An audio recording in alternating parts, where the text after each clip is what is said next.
Good. Let's start. Okay. So first of all, Hanukkah Sameach, everybody. We have a chat box. Every person has it in a different place on the screen, but you should have a chat box, and you could ask questions throughout the webinar. And at the end of the webinar, we're going to have a question and answer with us and with Yitzchak Steinberg. My name is Lev Blinder. Right next to me here is Nehemiah Kaufman. We have together with us today, we have Yitzchak Steinberg, a great friend and a very diligent lawyer. We're very excited to hear all his knowledge. He's probably the most knowledgeable lawyer that we've ever worked with, and we're very excited to hear some more from him. So, on that note, I'll speak a little bit about what IL360 does. So, I made Aliyah with my family when I was younger, and was always I grew up through the challenges that me and my family went through of making Aliyah. And Israel is incredible, and I would not want to be anywhere else, but it's definitely a process. And especially on the real estate end of things, it's a very complicated market. And IL360, I really started IL360 to simplify the process, to help people, to help buyers buy comfortably with their eyes wide open, to try to navigate everything in the most simple way possible with them. So, on that note, this is today more than ever. This is probably a very, very important slide. So, Nehemiah, Thank you, Nehemiah. Lev. Thank you, everybody, for joining. This is a challenging time. It's a challenging time, especially today. Hanukkah, it's Hanukkah already in Israel, and we hear about the horrific terror attack in Australia, where 10 or maybe more people have been killed. The Chabad rabbi over there was killed, unfortunately. It's just a terrible, terrible thing. And I remember over the past 2.5 years, since October 7th, that what brought everybody together was the fact that everybody knew that we were one nation. There's no them or us. It's they always look at us as one nation, and they always target us. Unfortunately, no matter who we are, where we are, what we're doing. They try to target us. And I think what was special is we always stand together. We always come together. If it were the Jews abroad in the diaspora, sending endless support and love to us here in Israel during October 7th. If it's us sympathizing with the terror attacks, which unfortunately know way too well around the world. But what really, really brings us together is knowing that Israel is our home and this is where we belong. And I really, really believe that this knowledge that we have a home, that we have a place to be, is really important. And that's one of the main things that we try and bring here is to bring people to notice where home is, and to always remember that here is home. People are abroad.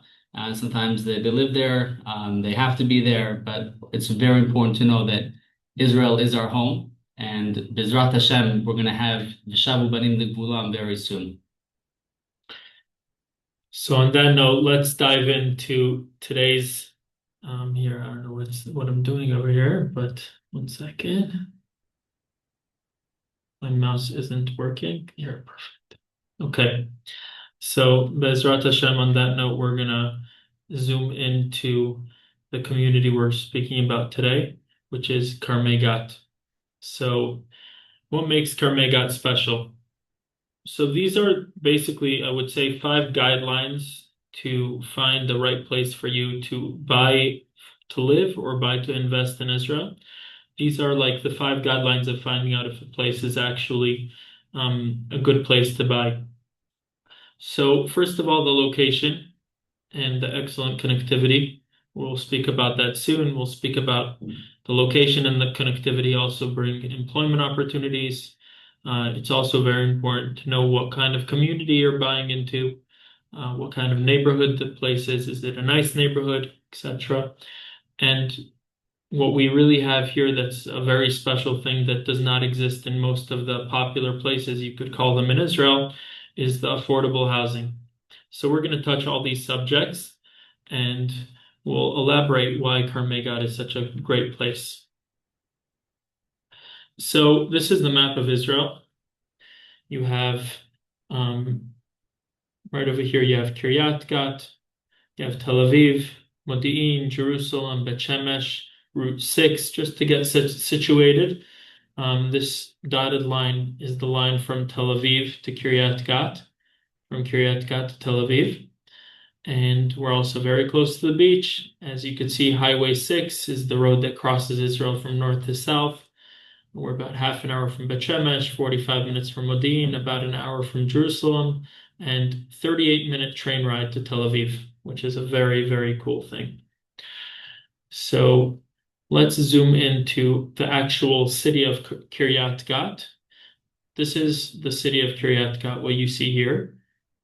And, sorry, this triangle right over here is Carmei Gat.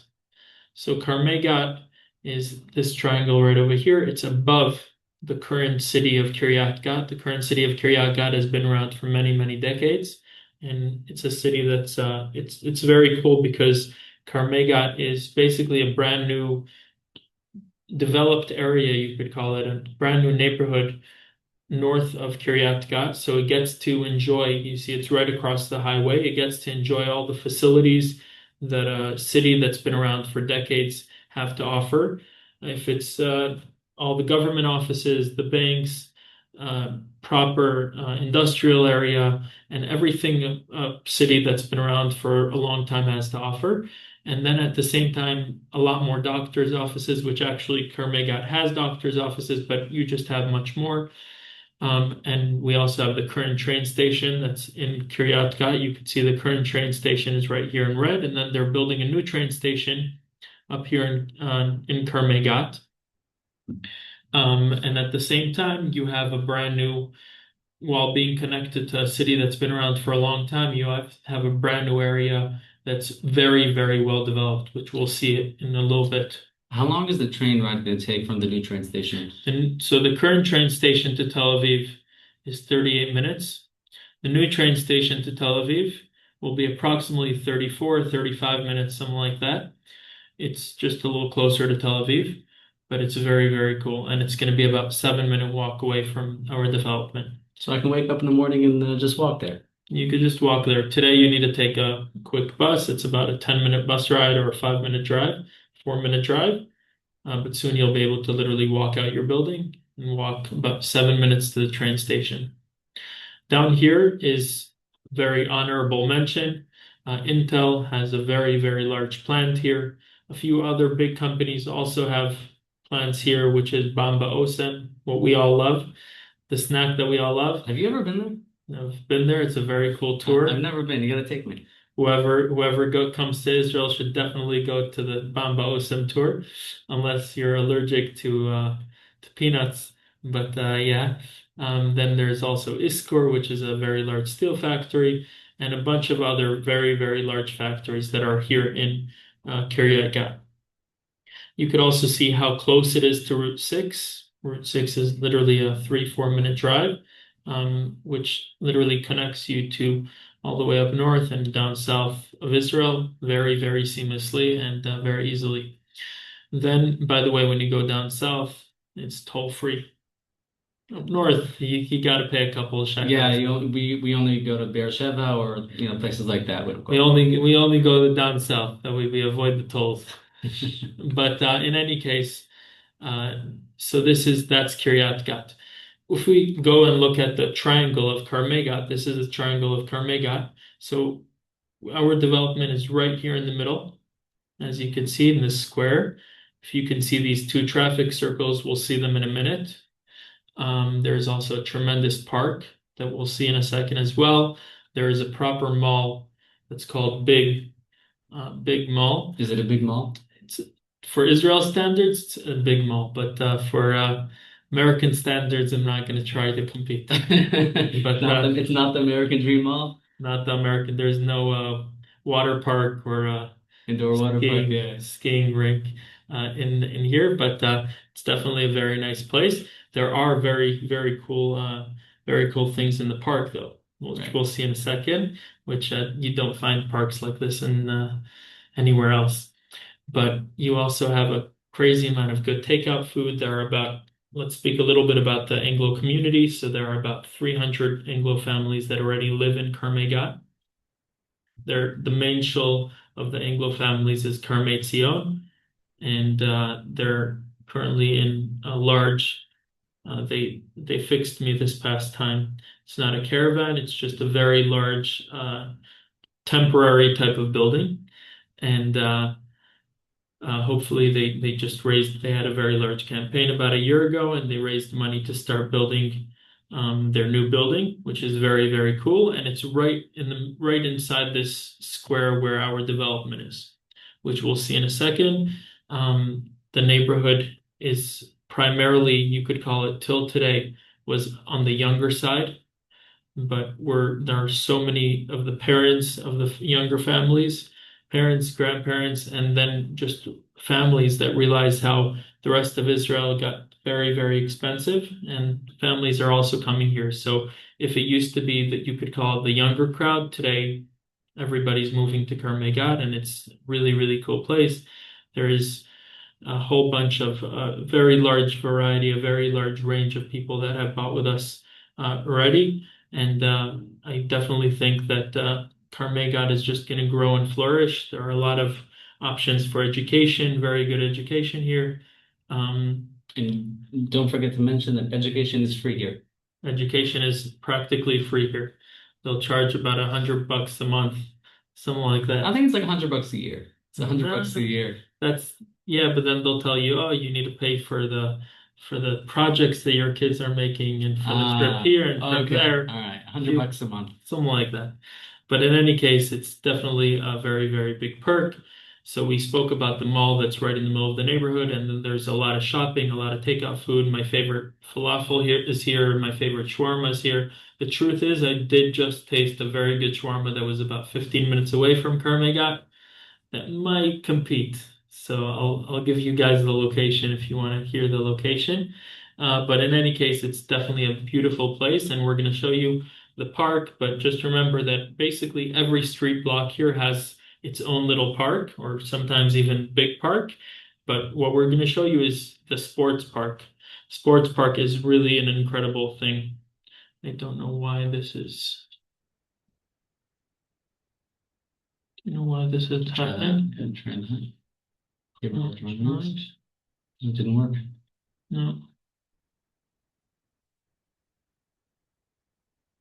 Give me 1 second.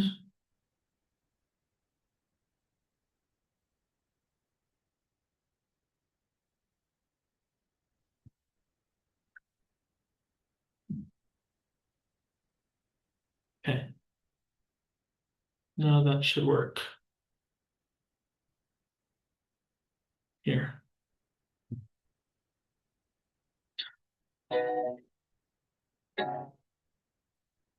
So this is real footage that we took about a year ago already, of the sports park in Carmei Gat.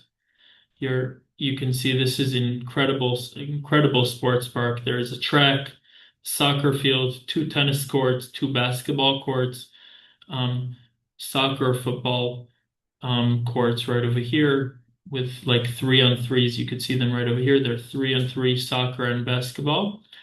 There's also a training court for soccer, two beach volleyballs with actual sand, ropes course right over here, indoor outdoor rock climbing indoors, freestyle rock climbing outdoors with harnesses. There's a skate park, a roller skate park, public bathrooms, which is a big thing that not all parks have in Israel. You have a play area for the younger kids right over here with a splash pad. Right behind here, there's another play area with another splash pad back here. And you could see literally in this picture, there's a sports park plus three play areas for kids.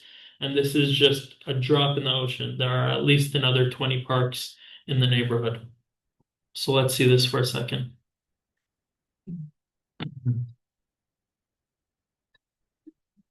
You want to mention something, Nathaniel?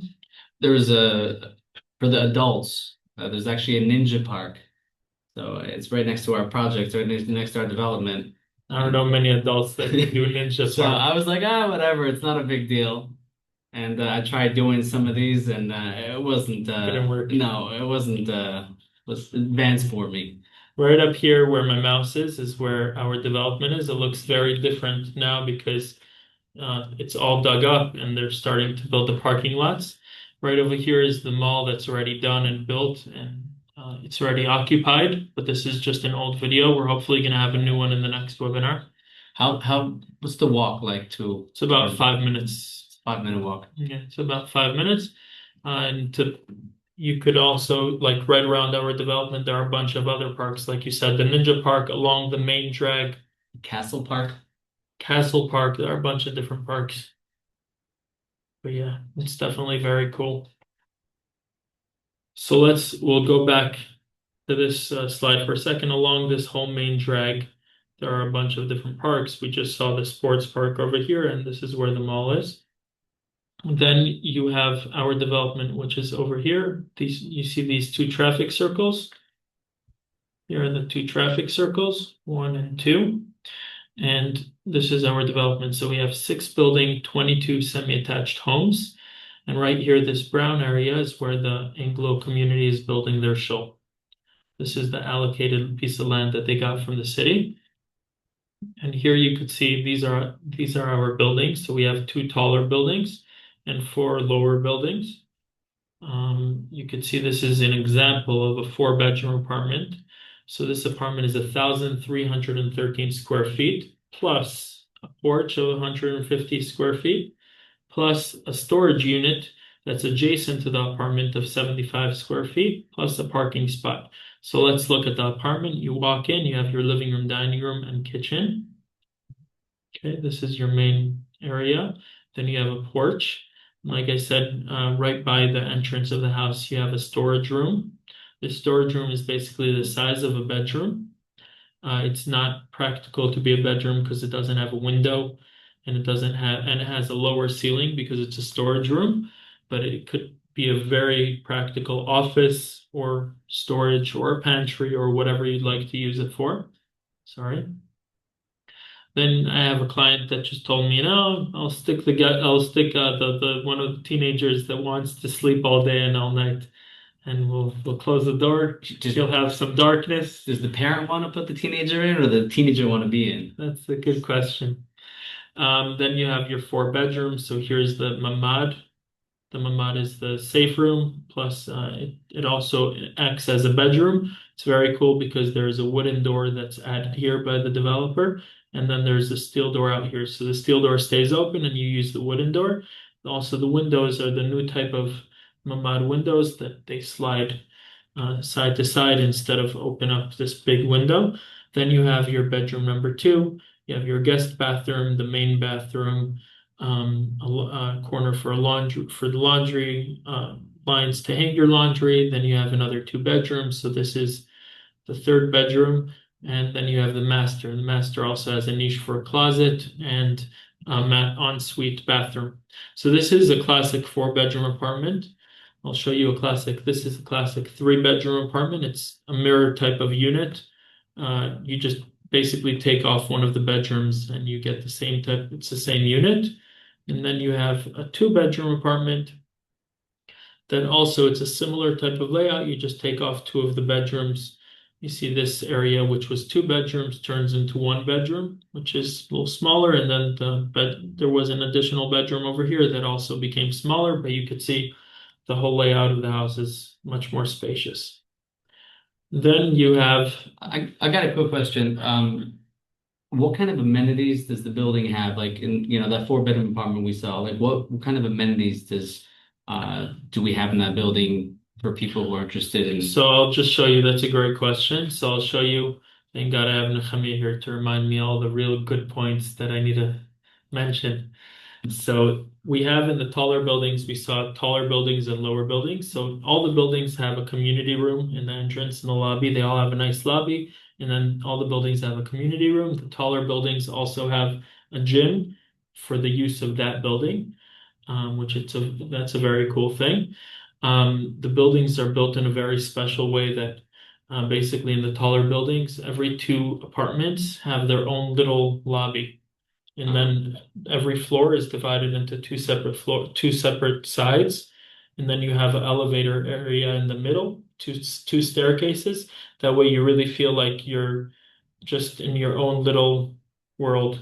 You have your one neighbor, and that's So there's basically it. privacy and there's a gym and a community There's room. also in the taller buildings, we have a garbage chute, which is very cool. And basically, the idea is that these buildings were built in a very, very nice way. You also, if you're already speaking about these kind of things, so the apartments, it's very important to know that we have penthouses and garden apartments and semi-attached homes that you'll see in a second that come with full AC, but the rest of the apartments come without AC. They come with prep for AC. So we'll see in the cost of our Excel cost that we show that as well. Um, then it's very important to know that all the apartments come with a very nice selection of tiles. They come with cabinets in the main bathrooms. All the bathrooms that have showers in, they come with bug screens. They come with a very nice specs, and we'll be happy to share those specs as well. They It obviously comes with a kitchen. come with a very practical kitchen. A very practical kitchen. I would say that if you want to live there, you would probably want to upgrade it in terms of the look of the kitchen to make it not only practical but also beautiful. The kitchens come very standard in terms of the look, but they're very practical. So if you're planning on buying an investment property, it's more than enough for the investment property. If you want to upgrade it, then every person has their own taste in upgrading. Um, let's look at the semi-attached homes. The second semi-attached homes, they're very large homes. They're 5 bedrooms, 2,335 square foot homes. They also have a very cool rooftop. So besides for the garden space that you have, you also have a rooftop that's a very practical space. You can see it right up here. There's also a double ceiling. You see in this living room, dining room area. There's a double ceiling. Uh, you also have an option to add a pool, and there are some units that also have basements. So if you have units that have basements, it comes out to about 3,000 square foot, or a little larger than 3,000 square feet, not including the rooftop and the garden. So it's a very, very large space, and it's definitely a very yes. Look at that pool. Look, I want to just clarify. This pool is a very, very good thing to have, especially in Carmei Gat. But it's not much bigger than a bathtub, so don't get too excited. Hey, listen, I don't have anything now, so that's like an upgrade for me. You know what I mean? It does look refreshing, though. Yeah, It does. It does. say a barbecue and some beer. Yitzchak, you down? You're down, right? He's down. Good. Okay, so let's get to dollars and cents. So these are prices in US dollar. The dollar has been fluctuating a lot, so it's important to follow the dollar and see where we're holding. We still put it in dollars just to get the idea, but we usually send the prices in shekel just because the dollar has been moving around a lot. So the starting price for a two-bedroom apartment is 620,000 US dollars. Starting price for a three-bedroom apartment is 725 thousand US dollars. Starting price for a four-bedroom apartment is 810,000 US dollars. What we have right now is that you could pay 20% down, and then the remaining before completion, before the completion date. So the idea is that you could pay only 20% down now. There is a process that's called a builder's loan that allows you to go through this process. We'll be happy to elaborate it. And then you could pay the rest before the completion date. And then you also have so the completion date in these buildings are 3.5 to 4 years, depends on the building. The lower building is 3.5 years or even a little bit less by now. And the taller building is 4 years. And the semi-attached homes start at 1.7 million US dollars. And the estimated completion date is 3 years. It's very important to say, I should have really put up a whole slide about it, but the contractor that we have um, in the contractor that we have in the project, working in the project right now, is China Civil. You could Google them. They're one of the largest contractors. I would say probably one of the contractors that's working in most countries in the world.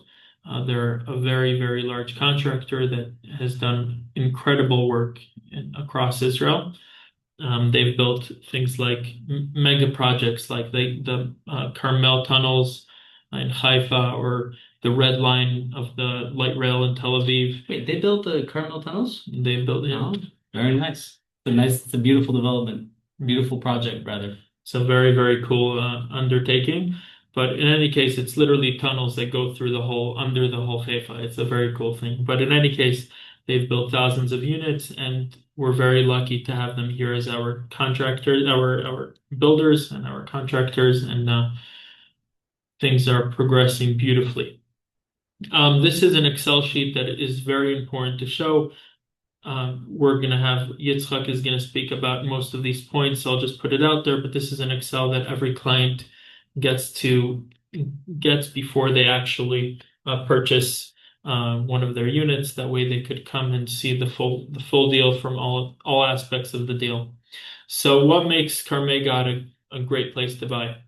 So we spoke about the location. We spoke about the fact that it's very close to Tel Aviv by train. We spoke about the fact that also speaks about the employment opportunities that you could work in places like Intel or the different factories that are in Kiryat Gat, or you could hop on a train to Tel Aviv, it's practically we have clients that bought by us, or I have friends that live in Carmei Gat, that the reason that they live in Carmei Gat specifically, because they lived in places like Givat Shmuel or Petach Tikva or places closer to Tel Aviv, but they said it's much further. It's about 45 minutes by bus for them from there to Tel Aviv, so they may as well live in a place that's a little more affordable, much nicer, and still just as close. Can you define affordable? Like, what would a four-bedroom apartment cost in Tel Aviv or Givat Shmuel? Or... I won't even get into the Tel Aviv because you could just quadruple this easily. But you go to places like Givat Shmuel, and it's easily double the price. You go to places like if not even more than double the price. You go to places like Modi'in, and it's also 60-70% more. So it's really, really uh, affordable when you compare it to different places. So that really spoke about the affordable housing. We spoke about the Anglo community that already exists here. So you get to join a community that's already happening, that's already been here for about 7 years now. And it's really, I would say, a much more comfortable way to start your journey in Israel. And you have a gorgeous neighborhood, like hands down, one of the most beautiful neighborhoods in Israel, and it's really, really well developed. So on that note, I'd love to invite my dear friend Yitzchak to give us his presentation. Okay. Thank you, Lev. Thank you, Nehemia. It's actually, I'm learning again and again while I'm listening to you. First of all, you present things very nice, but also the information and also the background is really important, I believe. So good morning or good evening, everyone. My name is Yitzchak Steinberg. I'm a real estate Look, attorney Yitzchak, by us, it's already evening. We already lit candles. It's Hanukkah. It's Hanukkah. Yeah. By them, they're eating their breakfast. They're eating their bagel. Well, I don't know about bagels, but I'm sure that donuts are more important today than just a stam a day and a week and a week. So as I started saying, my name is Yitzchak Steinberg. I'm a real estate attorney in Israel for more than 20 years, actually 22 years.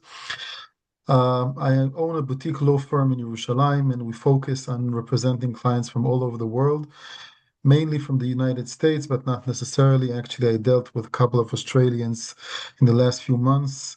Probably they were not the only ones who felt the vibe and the atmosphere in Australia in the last few months. And I assume that in light of what happened today, uh, many, not only Australians, but Jews from all over the world will realize that their place is not all over the world, but only in Israel. And in this presentation, I will try to walk people through the process of buying an apartment from a developer, or what's called new construction, or we Israelis define it as first hand, because the process is substantially different than what people are used to in the US. So let's go to the next slide, please. Okay, so the first thing that that people should understand is the differences between how real estate transactions are being conducted in the U.S. versus Israel. In the U.S., even when a seller and a buyer sign a contract, it's merely a way to express the parties' intent to go into a contract. Basically, nothing happened once the contract have been signed. The money is in escrow. The contract itself contains a lot of contingencies. And basically, if the buyer wants to back out for whatever reason, they have a lot of excuses to walk away and to accuse the due diligence or the conclusions of the due diligence and so forth. And therefore, the contract itself is not, and at least on the buyer side, is not really binding. Also, the contract itself, as I said, the initial payment is not considered a payment. It's considered as a deposit. That means that the deposit was not released to the seller. It actually is being held in escrow until the conclusion of the due diligence and the closing of the deal. The third difference is that in America or in the US, where a contract has been signed, so the buyer actually has to pay majority or most of the money at the end only when you close. So basically, the seller doesn't to get the money only upon closing. There's no there's no waterfall of payments along the way.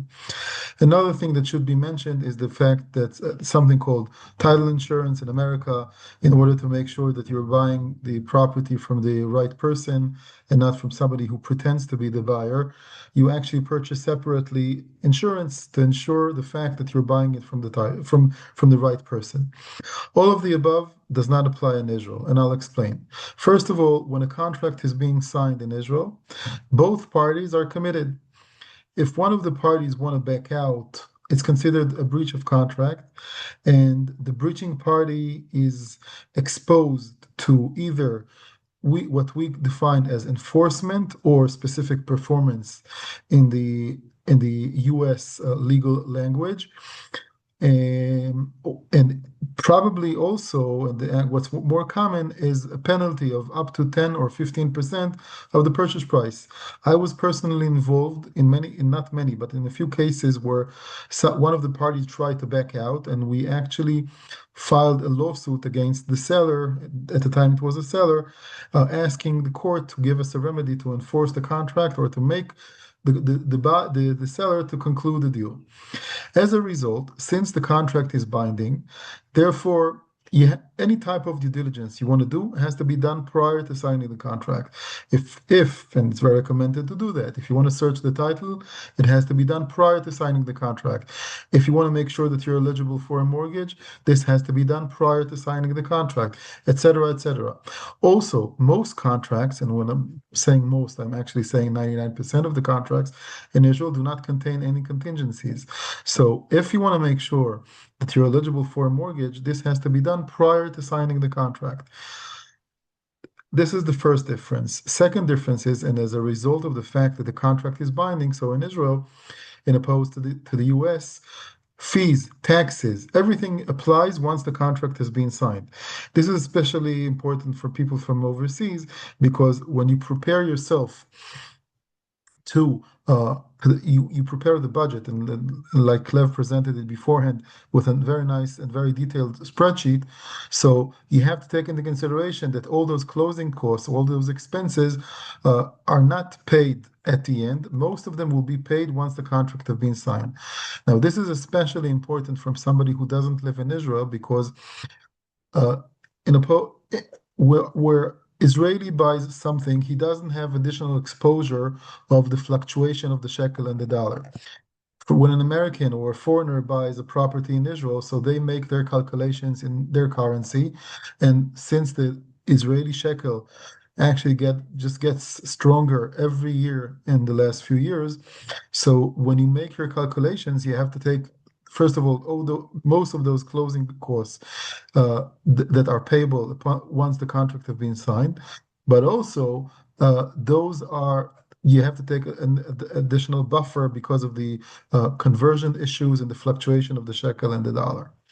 Another difference, like I mentioned before, is the fact that in Israel, the money is being paid to the seller, meaning the seller does get the money.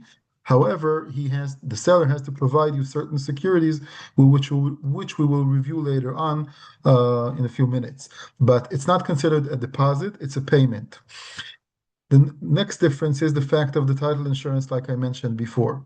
So title insurance does not exist in Israel, or it exists in a different way. In Israel, the lawyer that represents the buyer and the seller actually, is liable for the title. One of the things that I'm being asked always is why lawyers in Israel charge by percentage. And the reason is that lawyers in Israel provide, a side of handling the closing and all the legal aspects of the contract itself, are also liable for the title. And since they're taking additional exposure, additional responsibility, they're being compensated in a way that they're being paid with a certain percentage that's supposed to cover also their responsibility. And as you can see over here at the last point that is mentioned here, that professional fees and also taxes, and I'll explain later on about the structure of the taxes, everything is due once the contract has been signed. Okay, so let's go to the next slide, please. Okay, so if we mentioned before that the contract, once the contract has been signed, so the money goes to the seller. So what secures you in terms of being a buyer, not to lose your money or your deposit, your initial payment, or any other payment that you made to the seller? And with this slide, or actually this presentation, is focusing on buying off-plan new construction apartment, and it's not relevant for somebody who considers to buy an existing apartment. So I don't know if somebody here on the call remembers or does not remember, but in the year of 2006, 2007, one of the major developers in Israel, known as Hefziba, went into bankruptcy. And the reason was that the owner of this company, Boaz Yona, used the proceeds of sales that people paid to Hefziba at the time for their apartments. He had very good, very nice endeavors, good deeds and endeavors. He used it to finance his gambling in casinos in Romania, financing his wife's new Porsche and jewelry, etc., etc. Since then, the law have been changed, and today the way things are working is that, and this applies for this beautiful project of Bemuna in Carmei Gat as well. Most of the projects in Israel are being financed by one of the banks in Israel. In Israel, we have only 7 banks, and the process is similar with all the banks. So before the bank goes into the picture and actually provides the finance to the project, the bank does a thorough due diligence to the project. The bank makes sure not only that legally the project is legit and there are no legal issues, not only planning or zoning issues, but the bank also determines the cash flow and the prices. Meaning, if Lev mentioned beforehand that the price for a 2-bedroom or 3-bedroom apartment, for instance, is 750 or whatever $1,000, that means that the bank determines those prices. Obviously, the developer could increase the prices and it could go up, but it cannot go down. Also, the bank determines the cash flow of the project, meaning if the developer wants to sell an apartment to his best friend for a price which is lower than the price was determined by the bank, or with a different cash flow, so the developer is not allowed to do it. The reason is that the bank wants to make sure that not only that the project is good on paper, the bank also wants to make sure that the project is feasible, and eventually in the period that was determined on the contract, the developer will also deliver the project and the apartments to the buyer. This is the first fold. Second fold of protection is that whenever a buyer makes a payment, the buyer cannot wire money from their account, whether it's an Israeli account or a foreign account. The bank does not, the buyer cannot just wire the payment to the developer account, to the project account. The buyer actually is making a payment with a voucher. Once the contract has been signed, every buyer is getting a booklet of vouchers, physical vouchers. And with this payment, the money goes to a closed account. This account is being monitored by the bank. And the bank does not release money from this account unless an engineer on behalf of the bank really actually inspects the construction site and makes sure that the payment, first of all, is paid according to the payment schedule with the builder, meaning payments are being made post work and only to the project's vendors. So the developer cannot take the money and use it like Boaz Yonah did toward his wife's jewelry or Porsche or whatever it is. Those are just the introduction to the actually protection that every buyer has. The most important, let's go back to the previous slide. Thank you. So the most important part is the bank guarantee. Once you made a payment to the developer, the bank that provides the construction finance issues you a bank guarantee. A bank guarantee, it's like a bond. It's as if JP Morgan or Chase or whoever bank you're familiar with in the US issues you a bond that in case of bankruptcy, the bank is liable for 100% of your money. There's no limitation. There's no ceiling of up to 200 or 300 or whatever $1,000. Each and every payment that was made based on this system is being backed by the bank. This is in terms of protecting your money. In terms of protecting the final product, so part of the contract is the fact that there are two major or very important appendixes. One is, like I think Lev mentioned beforehand, the specs. There is a document called technical specifications or mifrat techni. The document specifies each and every item in the apartment, including size, dimensions, quality, and so forth. So contract today is not a recommendation. It's actually a very specific document, specifies each and every item in the apartment.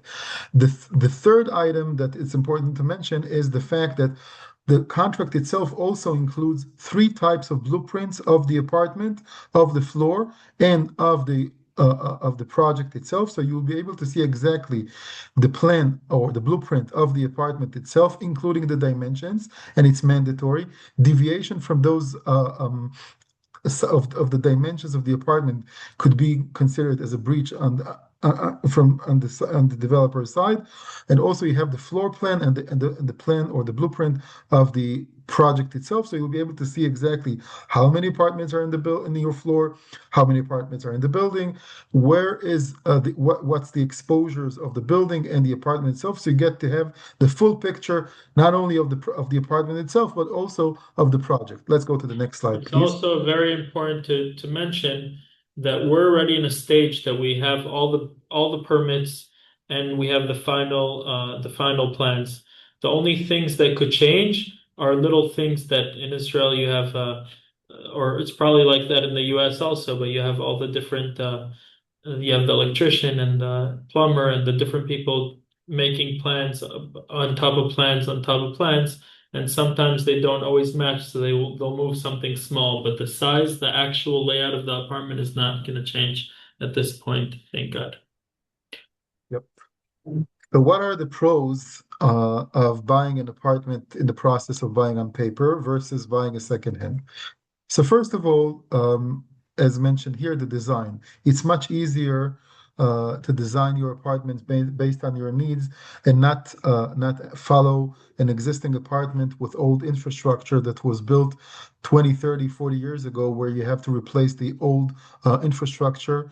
And with buying a new apartment on paper, most of your dreams could come through. I wouldn't say everything, but most of your dreams or your interior designer could come through. In terms of guarantee, like I mentioned before, it's very secure and safe process. You're getting a bank guarantee.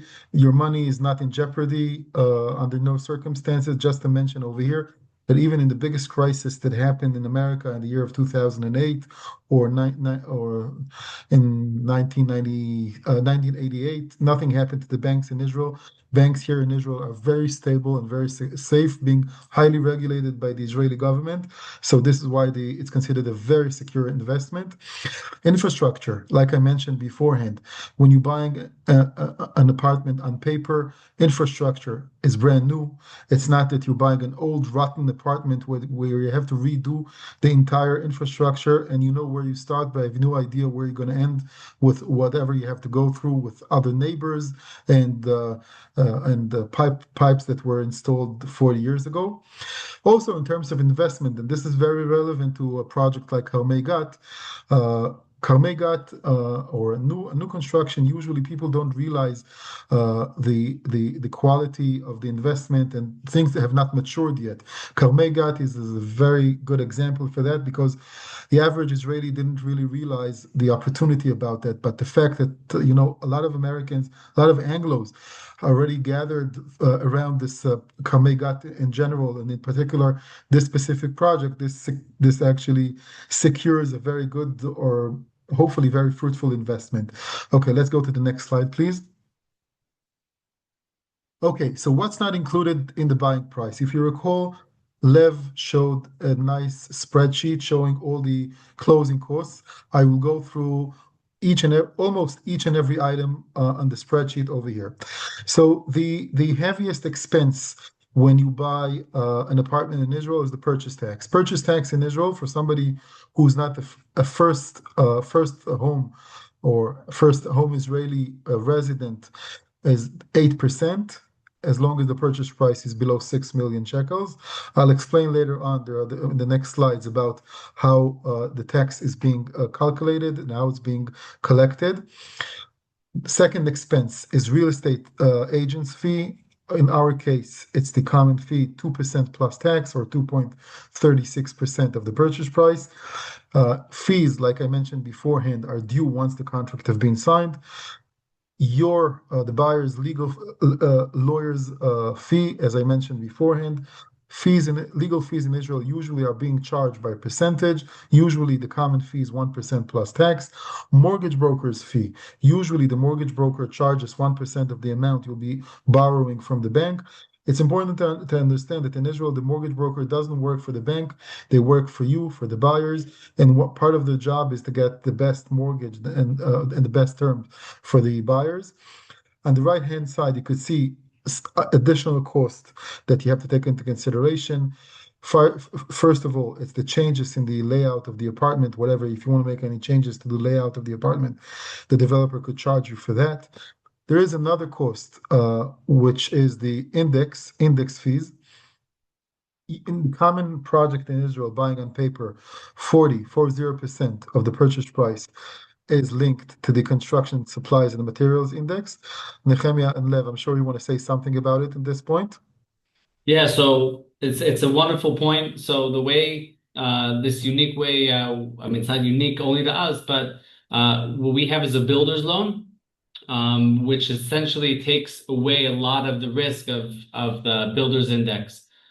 So if you want to talk about that for a second, and there's also a way to add a certain percentage, and it's waived completely.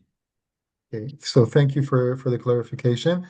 So in general, when you buy an apartment on paper in Israel, so 40% is linked to the inflation index, meaning that if you're buying, for instance, an apartment for 1 million shekels, 400,000 shekels is linked to the inflation index. What Nehemiah mentioned before is that you could go through a path called builder's loan. Builder's loan means that you as a buyer you're taking a mortgage, but you don't have to carry any payment along the way, meaning the developer finances the interest and also the inflation index.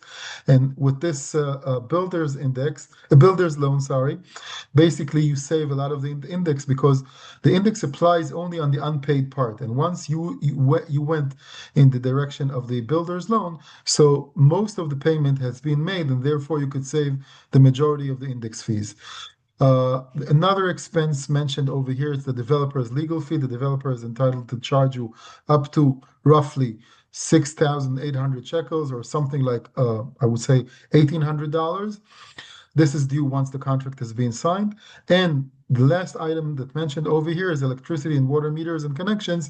This is a matter of a few thousands of shekels to be paid once the apartment is delivered. It's not a payment to the developer, it's a payment to the water and electricity company to get the meters and also to connect the apartment to the grid.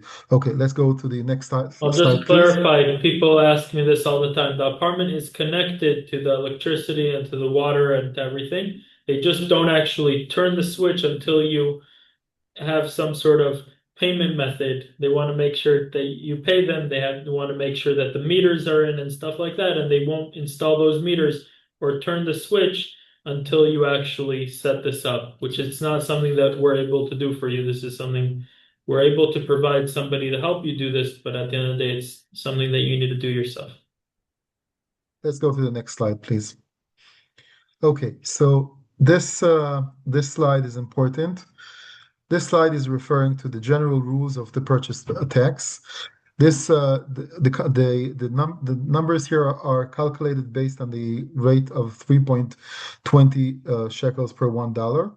So you could see on the left-hand side, the law differentiates between Israeli first home buyer versus whoever is not defined this way. I quite frequently hear the fact that there is discrimination in Israel between Israelis and non-Israelis. This is not true. Whoever is not defined as an Israeli first home buyer has the same rules whether they live abroad or they live in Israel. So you could see on the left-hand side, the purchase tax is being calculated with tax brackets, meaning up to 1.978 million shekels, which is roughly $618,000. The Israeli will not pay any taxes.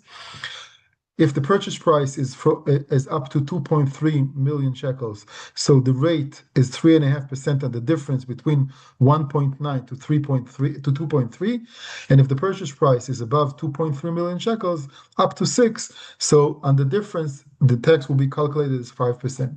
Whoever is not Israeli first home will pay the 8% unless they're Olim Chadashim. It's important. I'm being asked quite frequently about what's defined somebody as an Israeli. So it's important to define or to understand the definition of an Israeli. Whoever has, for instance, Teudat Zehut, but they don't live in Israel, meaning they don't spend in Israel 183 days in a year, are not considered as an Israeli. And this works for both ways, meaning if somebody is living in Israel, they're not Israeli citizens, they have a foreign passport, they did not make Aliyah, but they spend most of the year in Israel, for tax purposes, they will be considered as an Israeli and therefore will be entitled to the lower tax brackets. Or in the opposite, somebody who was born in Israel, they lived in Israel, but they have not been in Israel recently. So although they carry an Israeli Teudat Zehut, but since they don't reside in Israel, their residency is abroad, therefore they will not be entitled for the Israeli tax brackets. They will be entitled only to the foreign or the non-Israeli first home buyer.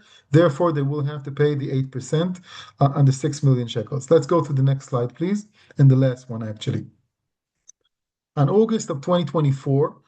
The law was changed.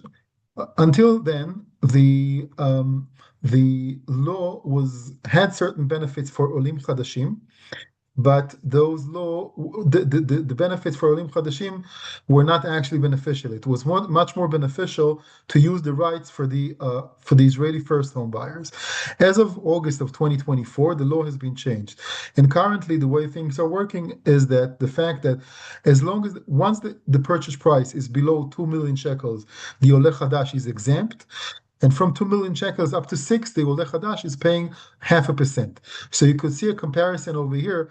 Let's take an example for just on the second line. You could see an apartment for $1.7 million. The difference could be substantial, meaning even the Israeli first home buyer will pay $61,000 in taxes, and the Oleh Chadash will pay $15,000. Now, also, let's go back to the definition of Oleh Chadash. Oleh Chadash is defined as somebody who already made Aliyah and purchases an apartment within 7 years from the date they actually moved to Israel, or in our case, if somebody signs a contract and let's say on January 1st of 2026, they have 3 years to make Aliyah. Meaning, if you buy an apartment on January 1st of 2026 and you make Aliyah until December 31st of 2029, you could save a lot of money, and therefore you could see it's more than actually 4 times than the rate, the best rate for Israelis.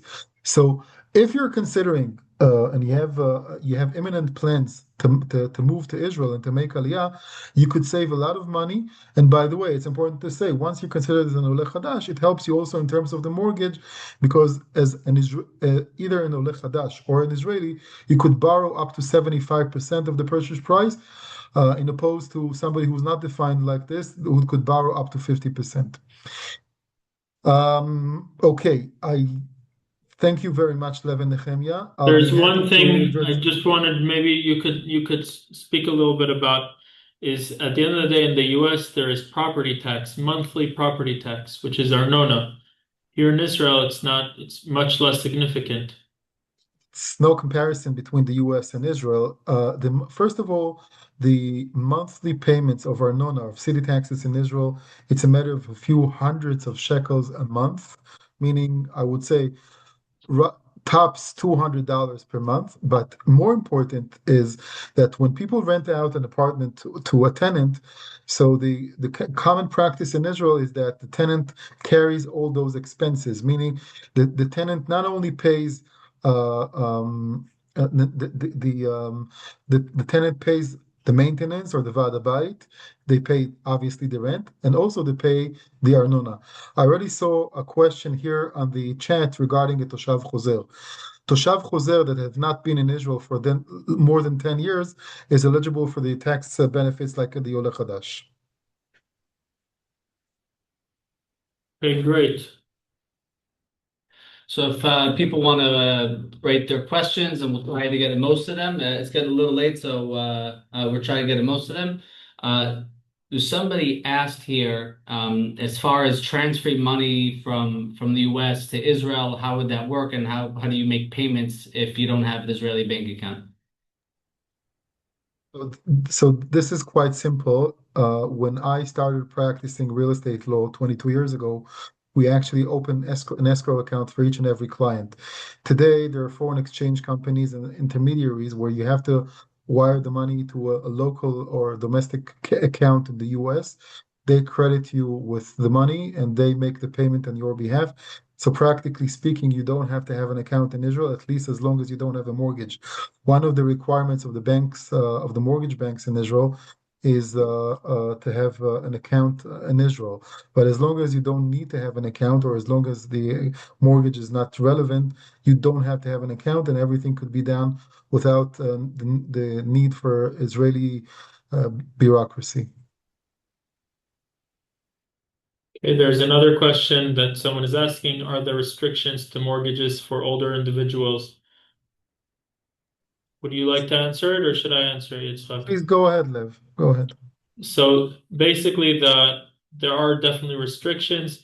It's very important to understand every case and for itself, but relatively speaking, you could get a mortgage to a pretty late age in Israel.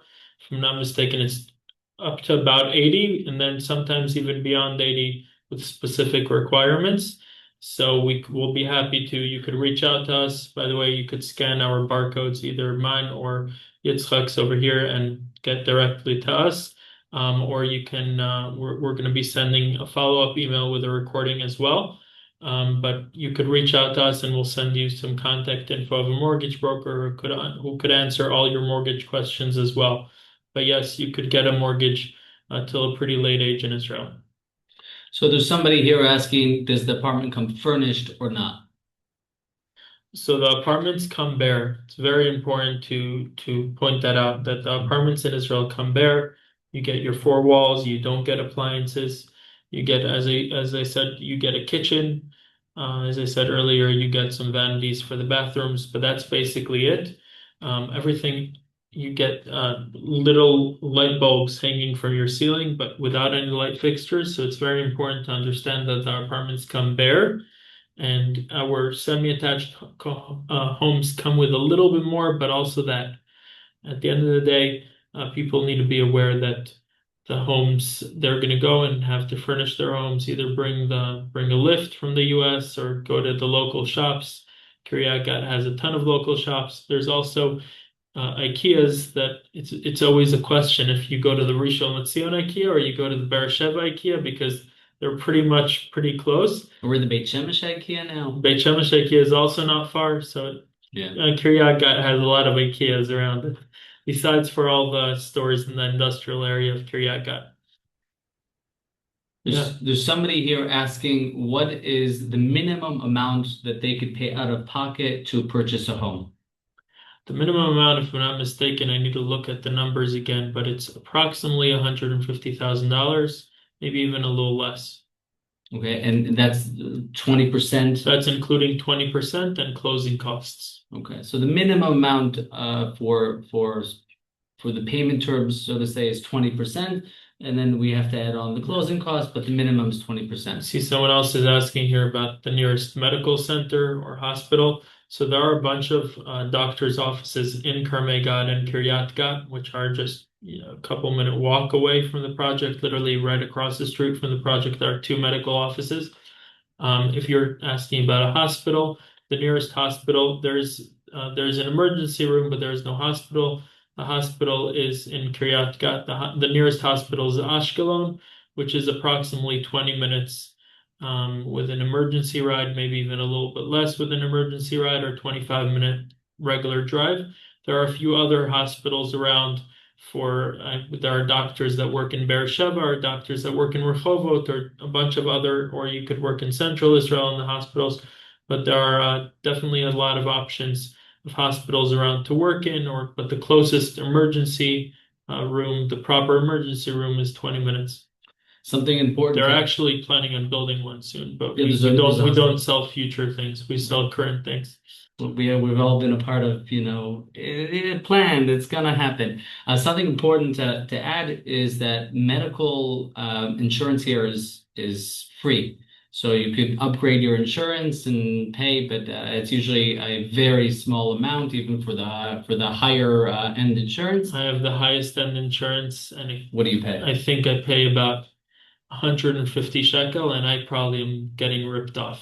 Right, and that's for three individuals. No, I pay for myself 150, but it includes the highest level Mocheret, which is one of the main insurance companies in Israel, plus the private insurance. But like that, so that includes private insurance and the highest insurance. level. Yeah. Okay. So that's literally the most you could pay, and I'm probably getting ripped off. I got you. Okay. So yeah. Very good. Okay. Okay, Beseder Gimel. So thank you so much, Yitzchak. It's always a pleasure hearing you, and definitely. Here, my pleasure. We should definitely do this more. There's one more question that I just realized that someone asked. People are asking the demography of the demographic type of crowd of people. So you could call it modern Orthodox all the way to the right and all the way to the left. So you have like the rabbi is Yeshivat Hagush guy. So you have all the way to the right of the Tilomi, and then you have all the way to the left of modern Orthodox. That's for the Anglo community. The Israeli community, there's everything. There's it's a very Masorti community, so you won't really see many cars on Shabbos or things like that. But it's you have, for example, you have a Sephardic Haredi community, you have non-religious community, you have everything. What happens if I'm looking for a Yemenite community? There are Yemenites in Carmei Gat as well. There's everything you could imagine, everything you could want is there, and really everybody feels at home. It's a very, very nice, very friendly place. So we don't want to keep you on we're already passing an hour and we tried to stay under an hour, but thank you so much and have a Hanukkah Sameach. Hanukkah Sameach.